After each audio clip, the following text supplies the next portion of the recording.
Welcome back to the Box Brothers podcast. He is Nick Perez. I am Ben Perez, and we are joined by Twyla Perez for all the people on YouTube. She is me and my girlfriend partner's golden doodle. So she is probably not going to be with us for a lot, but we have a good show for everyone today. We are going to be previewing the British Grand Prix in Silverstone. We're going to be talking about the teams up and down the grid, the competition, and Nick has a little bit. So Nick, how are you feeling about this weekend? Ben, it's the British Grand Prix. There's only a handful of British drivers still on the grid today. But you know who the best British driver is of all time? Maybe not of all time. Yeah, he's definitely up there. But I'm trading in my Red Bull Max Verstappen this week to get me some good Ferrari action. Hopping on the Lewis hype train for the weekend. I say Lewis Hamilton gonna refine his form like he found in China, and he is gonna win the British Grand Prix. That's what I like to hear. Like he found in China, you said? Like he found in China. Okay, I'm loving the hat. For the people just listening to the podcast, Nick did his whole college prediction hat, brought out Ferrari out of nowhere, but I love to see that red. I love to see you hopping on the Ferrari bandwagon, and let's get this British bias across the line in P1 come Sunday. We need it. I need to see Lewis Hamilton show me something. I need to see it. But this, of all the tracks, it's gonna be him. It's not gonna be Mushroom Gorge. It's not gonna be Lando. It's not gonna be Albon. He's technically British, technically Thai. I don't know. It's not gonna be them. It's gonna be Sir Lewis Hamilton getting it done in the red for the first time. Have I been lagged this whole time? All right. I absolutely love that red. And I guess that brings me to the first question that I have. You've been frozen, but that's okay. The audio has been fine. You're literally just this, holding your Ferrari hat. So that's going to be a fun one. But that brings me to our first question, and it actually relates back to his old team in Mercedes. And the rumor mill has been churning for the upcoming announcement that Max Verstappen is in deep negotiations with Mercedes for possibly 2026, but more likely 2027, 2028. If people haven't heard this story, Sky Italy, so Sky Sports' sister company in Italy, had broken news probably about Tuesdays when I sent you over the news that Max Verstappen's camp is in strong negotiations with Mercedes for an upcoming race seat. So Nick, let me just get your initial thoughts on that. What are you thinking? Is this a good play for Mercedes to kick out George? Where do you see them going with this move? So this kind of goes back to preseason talk. So Toto said the preseason, he's like, I'm always going to look for a world champion driver if he's out there. You can't not look at Max Verstappen. You can't not flirt with Max Verstappen. After Canada and George wins the race and everything, if you look at Toto's comments, he said that he wouldn't flirt with another team, but then it leaked that Max Verstappen's camp had actually approached Mercedes first. So is it just them being polite and them talking to Max Verstappen? Is it them in full deep conversations with them? And thing is, Kimi and George's contract are both up at the end of this year. Now, Kimi's is. I didn't realize that Kimi's was up. They're both to 2025. Okay. So it really, I think it'd be very interesting. You've seen Toto handle two top drivers before with Nico Rosberg and Lewis Hamilton. So I don't think that scares him to keep George and Max. Now, the thing I do think is Toto is super duper high on Kimi Antonelli, and he thinks that he is going to be the next world champion. But that who's not already on the grid. He's going to be the youngest world champion. Now, do you think that Austria last week was Max playing nice with his new teammate after the wreck? Partly, yes, but I think Partly yes, because I don't think that he wanted to burn bridges. Partly I think that he respects Kimi as a F1 driver, so I don't think that he was super mad about the rookie move. And Kimi came out, made admitted his mistake as soon as he had done it, and it was a driving incident. The cars are much heavier at the beginning of the race. Excuse me, choking on just some spit. But the cars are carrying a lot more weight at the beginning. They're harder to stop. He tried to brake a little bit too late, locked up, took out Max. It's just again a racing incident. So I don't think Max was too upset about it. I think if Kimi was Esteban Ocon or someone who had more racing experience or someone that he frankly just didn't like, then he would have reacted a bit differently to that crash. But I would love to see Max and Kimi in the same driver's seat. And I think the race was talking about this today or maybe yesterday when were talking about their perspective on the story. And they said that George could get a 1+1. There's nothing signed for George. I think George is trying to do a longer term deal, but Toto doesn't want a longer term deal, because if they can prove to the Max Verstappen camp that they are capable of winning world championships, he would rather bring in Max over George. And I don't blame him, because as good of a driver as George is and as consistent as a driver as George is, he is probably still a 1B to Max's 1A. And Max is just that little bit better, that little bit more ruthless, that little bit more consistent, or not consistent, but that has that little bit higher of a ceiling compared to George week in and week out. Yeah, and 100%. My thing with George Russell is that I frankly just don't like him. But that's just a me thing. I don't like him as my number one driver. I don't think he has that spirit to lead the team. I mean, I think you've seen it through this new era. But I just feel like I'd rather have Max. And I'm a big Max fanboy. I think Max could be the greatest driver to ever drive a car. I know that's a lot of high praise, but I think Max could possibly end up becoming one of the greatest drivers of all time. So, well, I mean, I think he's put in him that in category there right now. Yeah. 100%. He's in that category right now because he has 4 championships, and he's not going to get his 5th this year. McLaren's just too far ahead. But this next cycle of regulations, 2026, is the biggest decision of his life. To be up there with Lewis Hamilton and Michael Schumacher is really who he's competing with. Yeah, 100%. And I feel like this is a great stepping stone moment for Max, that if he were to make the move, that it wouldn't be out of pocket. I don't feel like there would be a lot of things he didn't accomplish with Red Bull. I mean, he got everything that he set out to accomplish. He won 4 world championships in a row. But at the end of the day, without Max, where is that team? Do you think their success has blinded them from where they are now? Because you saw it in the Austrian Grand Prix. Max went down, team was nowhere. Am I lagging that much? Yeah, you're lagging a bit. I think that I'm also lagging on your end because there's a good 3-second delay between when I finish speaking and then I just hear a... well, that's not good. You hear me I all also right? started a TikTok for us. Oh, that's fun. I always said to the team, I can hear you. It would Can be you hear me? ideal. Yeah, I can hear you. Start that over again? No, start what you said again. It'd be ideal for I was the just team. reading off what Max said. He said, Were you saying something? I'm not going to say. Yeah, can you read that off so again? this is Max Verstappen on... This is kind of just disjointed right now, I feel. Okay, so where are we at in our combo? Sorry. Do you want to go back and this start isn't over? Gonna work. Do you want to try in the media room? I'm going to move because it's taking you too long to respond to me. We left off talking about Max. You were reading his little thing about Mercedes. Yeah, so this was... All right, you ready? Mm-hmm. So this was Max Verstappen's comments on if he could imagine driving for another Formula One team in general.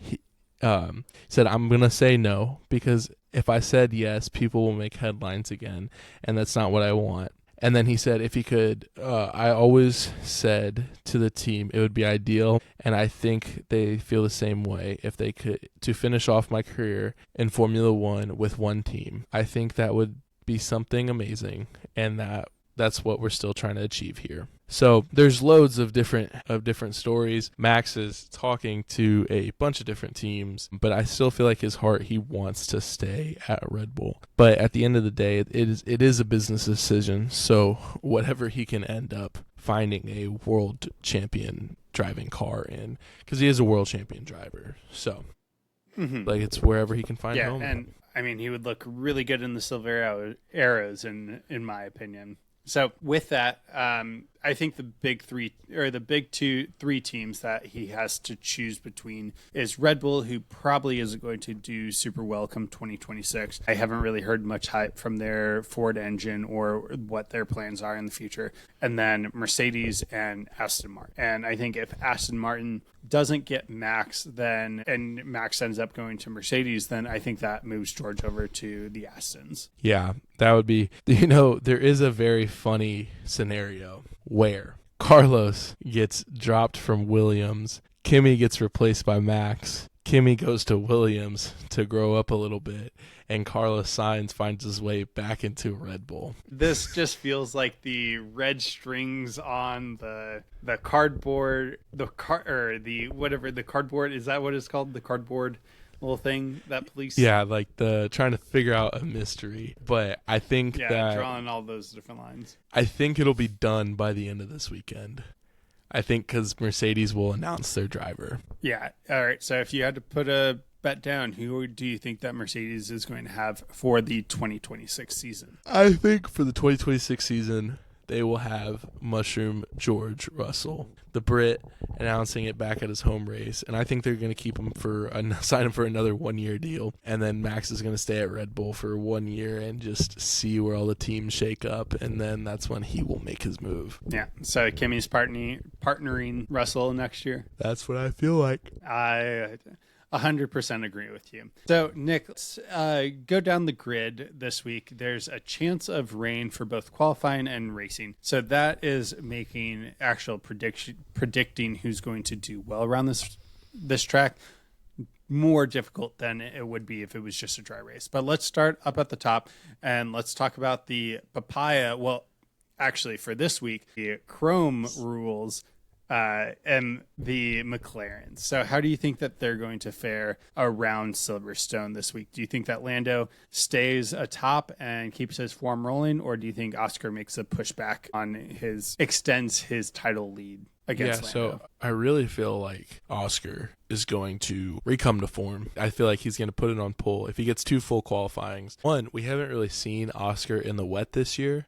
I know that he is still an animal, but I feel like the wet should give him and Lando a little bit of trouble, especially if it's a dry race going to a wet in the later stages. We know that Lando Norris has had his deal, especially with Sochi in the rain, his pissing away his first race win. So I feel like that can cause a lot of issues. And I mean, we even saw it last week when Lando was towards the end of the race and Oscar was chasing him. Lando sounded almost defeated on the radio. He was radioing in and he's like, man, he's just faster in every sector, isn't he? And like he just seemed really defeated in the car. Even though Oscar ended up not passing him, his team radio messages just kind of seemed like to paint a picture of him not really feeling comfortable in his abilities. So I feel like the pendulum really swings back. Up. I mean, but it wasn't though. That was Lando's voice. It was Lando's voice. Lando was in there being like,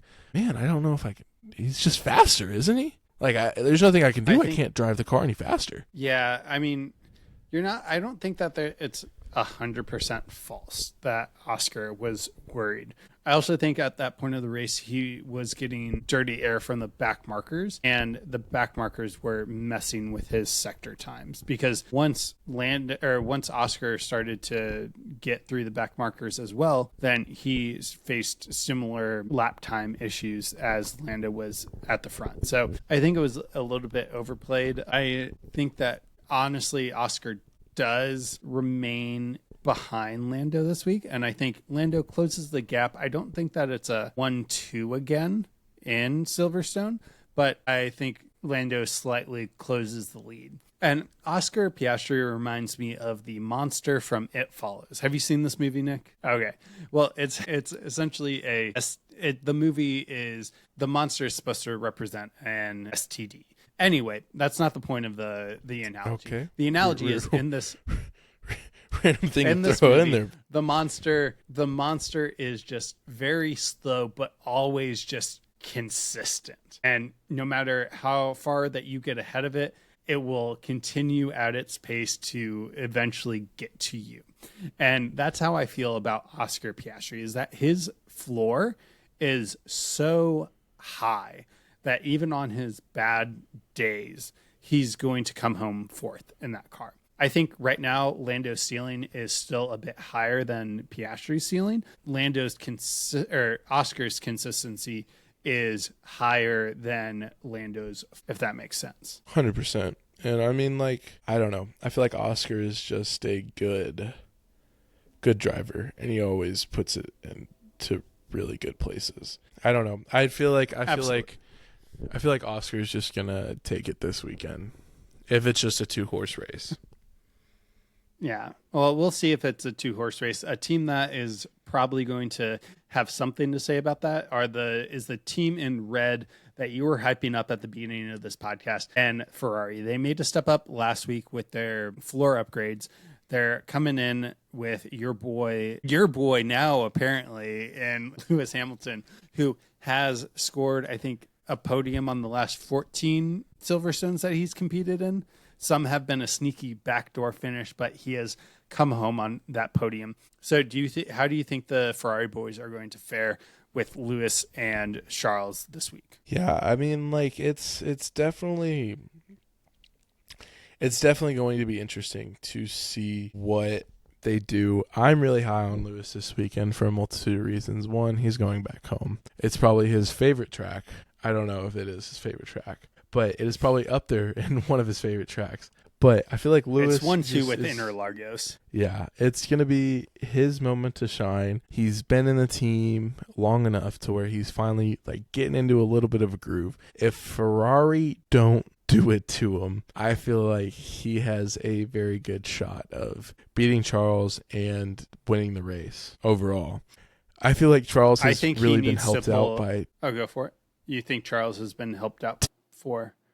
I think he's been helped out by team strategy a ton in his finishing positions this year, along with beating Lewis a lot of the times, because it almost seems like Ferrari doesn't want them to fight at all. And that's a very interesting thing to have happen to your team. So overall, I'm very interested to see what ends up happening with their team orders more than anything. Yeah, I think Lewis needs to pull a Carlos Sainz to be team orders, and we saw it. I forget which one it was either 2024 or 2023 when Carlos Sainz actually won the British Grand Prix by disobeying team orders and going and getting his bread. And I know we had talked about this in our previous clip in one of our shorts, but he did make his own luck, and it did pay off because he came out on the top of the podium. I think Lewis needs to draw some of that Carlos energy and say, all right, Ferrari, I think you're a shit show, but I'm going to save us today because I know how to race around this track. So I am also high on Lewis coming home on the podium this week. So fingers crossed that we both get that done. Moving on, Nick, let's start rapid firing these because we're getting to the midfield. And quick thoughts on Mercedes, George and Kimi this weekend. Anything? I mean, I feel like they're going to have a pretty decent weekend. Their car is kind of built for a track like Silverstone. So I feel like we're going to see a pretty good result in them. And then moving right along into the Red Bull, calling them a midfield team is kind of crazy because without Max, I think they may be a back marker. Yeah.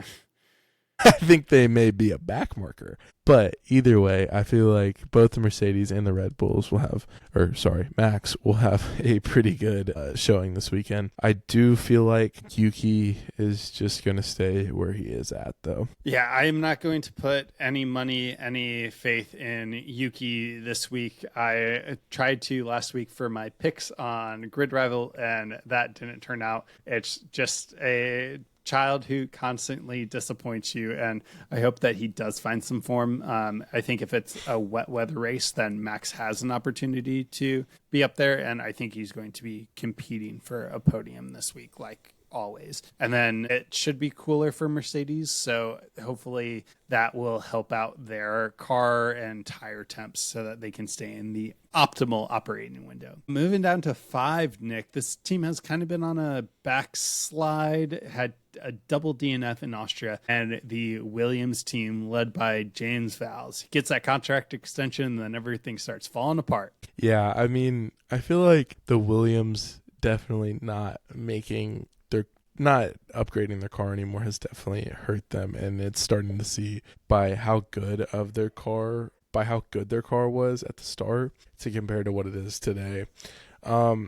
I definitely feel like they're going to be on the up and up next year. I feel like this year was just them kind of proving to get back to form, knowing that they weren't going to win this world championship, even if they were scoring race points pretty consistently. I do feel like their big plan is to compete for a world champion, and I mean that's everybody's plan, but I feel like their goal is really concrete on these new regulations. I agree. I think they probably will have the better showing. I'm not expecting a double DNF, but I think that out of the two drivers, Albon has the best opportunity to do well this week. Moving on to Racing Bulls, Liam Lawson came home 6th last week in Austria, had a mega weekend, beat his teammate for the second time this year. Do you think that Isaac Hadjar stays low, or does he have a bounce back week? Oh, I think it's bounce back week, and I mean his race position wasn't even that bad. He came back in 12th. Granted, ruined my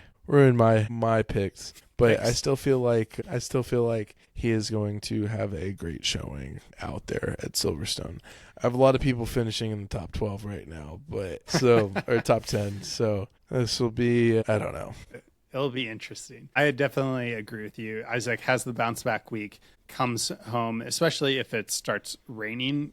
I forget which track it was, other than Australia that was Jack Doohan. Other than Australia crashing out during the formation lap, he did shine in Monaco. I know that wasn't wet, but that was a very difficult track. So I think Isaac will have the bounce back week and beat his teammate Lawson for the 9th time this season. Moving down to Haas, Nick, Ali Behrman 100%. And Esteban Ocon. Esteban Ocon has been just keeping these backdoor top 10 finishes. Yeah, and I mean, what are your thoughts on the Haas boys? I really don't like it to continue their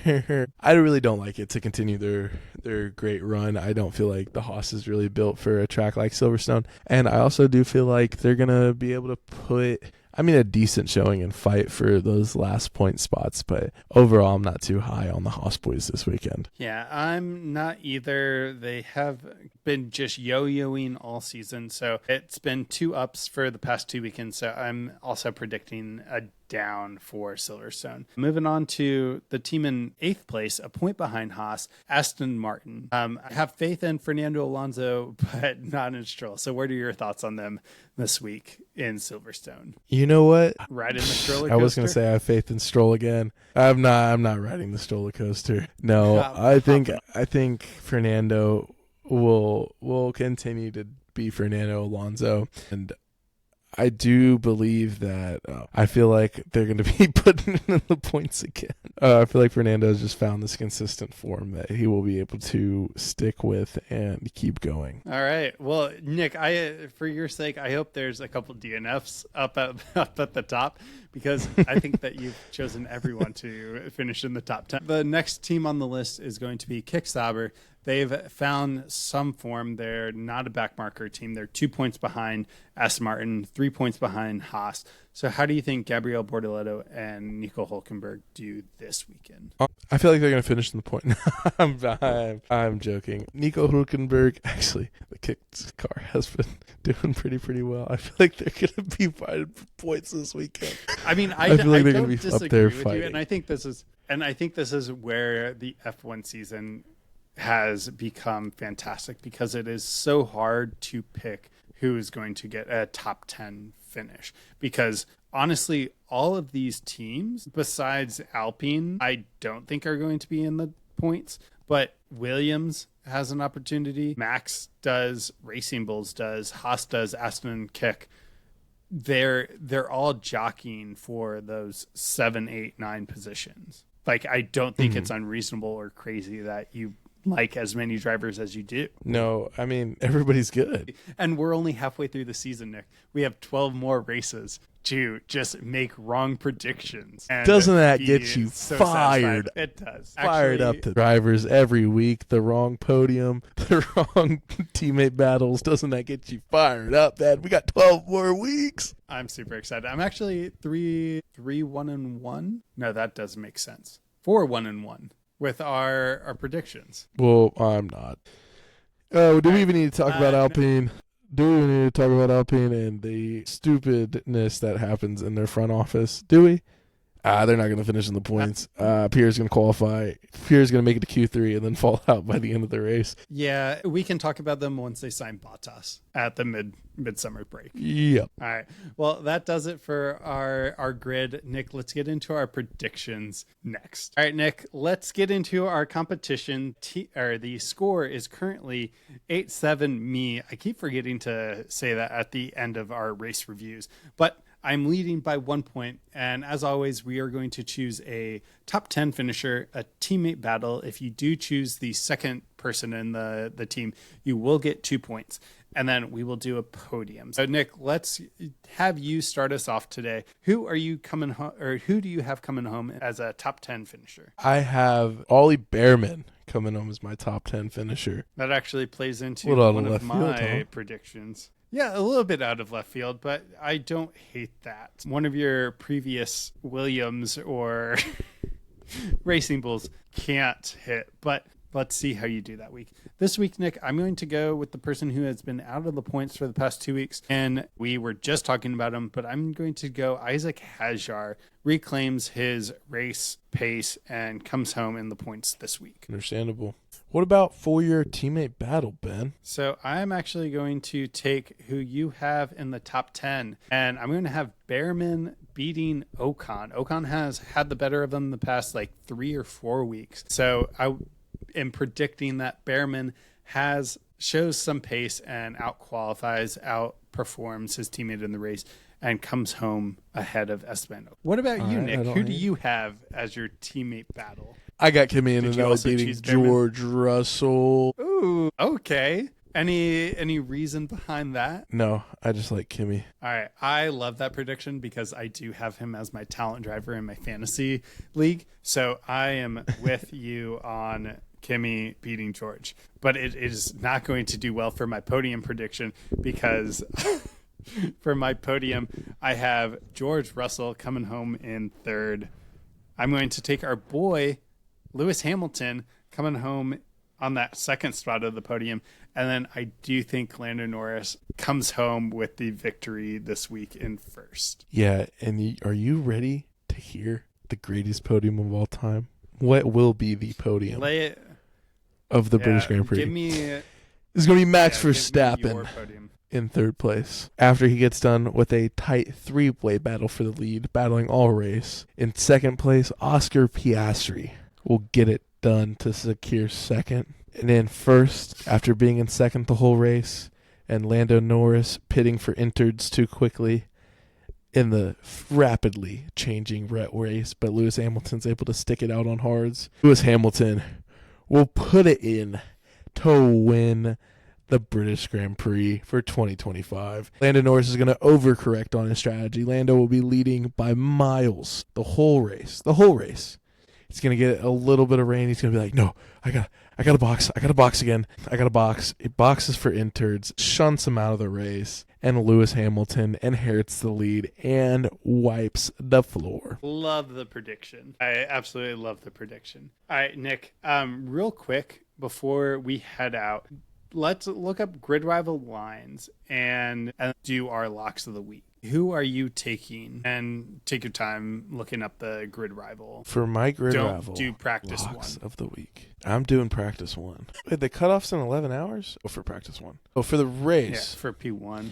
Yeah. For the race, I have Lando Norris doing worse than second. And I have the Sir Lewis Hamilton better than 4.5. Okay. Lando worse than 2.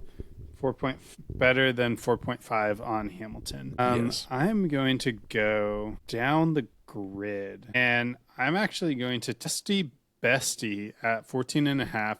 give me worse for that. Worse. And who else do I wait, where's my... They don't have Isaac Hajar on the line. Yup. No. What are you going to do? You know what I am going to do, Nick?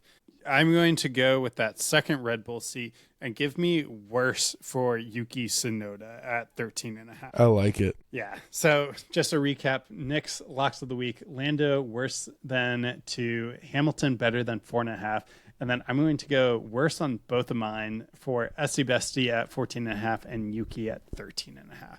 I'm upset that they didn't have Hajar. I thought I saw him at the beginning of the week, but I must have been wrong. Or they just took it off. I don't know All right, what Nick. to do. Well, that wraps it up for our day. I know we had some slight technical issues, but we managed to continue on. We pushed even though we couldn't get into 6th gear. But now, Nick, our car needs to come in, change its tires, and what?